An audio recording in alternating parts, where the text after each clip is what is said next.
Hi, I'm George Crump, lead analyst with Storage Switzerland. Thank you for joining us today. We're continuing our coverage of the Dell Enterprise Forum. We are talking to Cody Bumgardner, Chief Enterprise Architect at the University of Kentucky. How you doing, Cody? Good, thank you. So we were talking earlier, and you're essentially a Dell Fluid File System customer among some other Dell products, but it took a little journey to get there. Why don't you kind of give me a quick background on what that process looked like? Yeah, several years ago, we looked basically that our storage requirements were growing at a rate that there was no way we would be able to keep up with them. So for us, it wasn't a matter of we need to save a little bit of money. It was we were going to have to stop collecting data and tell researchers and other folks that you just can't do it anymore, or you're going to have to do it yourself. Which that was going to make you very popular. Yeah, you're not much use for a central IT organization if you can't really do anything centrally. Right. So we went from a very siloed environment. Every application had their own file, or every application had their own block-based storage. So one thing we did was started it through a consolidation period.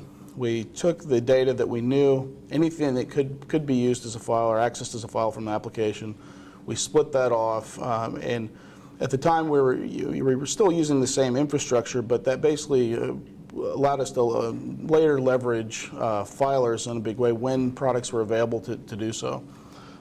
Met with Dell internally right after they made several purchases of different companies and different technologies. And that's when kind of the Fluid File System was born, or Fluid everything at that point. Mm-hmm. Told the Dell folks, among other customers or other vendors, exactly this is what we're looking for. We were looking for caching, dedupe, CIFS, NFS, everything that we could access from a file level, but also at many times less expensive than what we were currently paying. And once again, that was not just so we could save money, but we could actually continue to do business. Right. So key issues were to kind of simplify things. You guys felt the file system was a good way to get there, and also to drive down costs. Is that fair? Yeah, and significantly, like many times less expensive. Okay. Getting close to what people were expecting that these things cost on an enterprise level. They thought it was the same as a regular USB drive. Sure. And at the time, it was order of magnitude more. But as we went through that journey, we were basically moved all of that storage over, all that file. It took several years of preparation to do, because as applications changed, we'd have to go through and make sure the architectures matched up to allow us to even use the filers. Right. Once that occurred, we were able to do a big move in a big way over to the Fluid File System on the Power Vaults and MDs, or the MDs, and the FS had inboxes. Right. And that's worked out very well for us. Now will continue to be an architecture that we can expand, and now we've turned it over. Instead of looking at storage and re-architecting it every time for every application, we've turned that over to operations folks, and they can basically expand as needed. So architecturally, you have Power Vault storage arrays with the Exanet heads on top of them, right?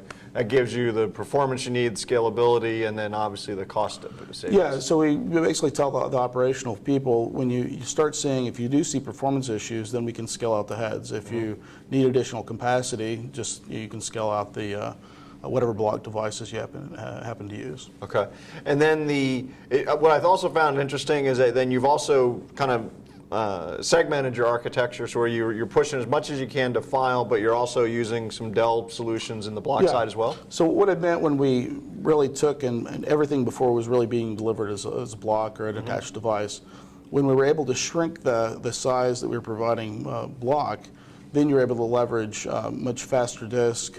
We're using Compellent. Compellent's actually providing most of our virtualization storage. Since the unstructured data has been pulled out of that, we don't have to sub-optimize our block delivery. Then you can take advantage of SSDs and that sort of thing, where normally it would be too expensive to do in a large way. And the other thing that kind of surprised me is where the growth in unstructured data was for you guys, because traditionally, where is it traditionally, and where have you ended up? Well, administrative, a lot of times we're our biggest customers, but there was a lot of administrative data. Certainly on the research side, chemistry, physics generate a huge amount of data, and can do so as large at once, because it's a lot of times theoretical problems. But the real flood came in, data that couldn't be regenerated, scans of images, digital repositories, things from the humanities that really it was kind of changing the way that they did things in a digital way, and using previous architectures and cost profiles, we simply couldn't have supported it. Day one couldn't have continued to do it, and we couldn't have supported it centrally using the previous cost. And then, but now with the fluid file system and your current architecture, you're able to meet those demands? Yeah, by doing it centrally and using it like we are, we're actually able to give a cost, an annual cost, so when people get grants or they're funded through particular departments, instead of going out and buying their own infrastructure or things like that, we can actually just charge back or view back whatever's being used. But yeah, that's all being done centrally now. Great. Well, Cody, thanks for joining us today. I'm George Crump, lead analyst with Storage Switzerland. Thank you for tuning in.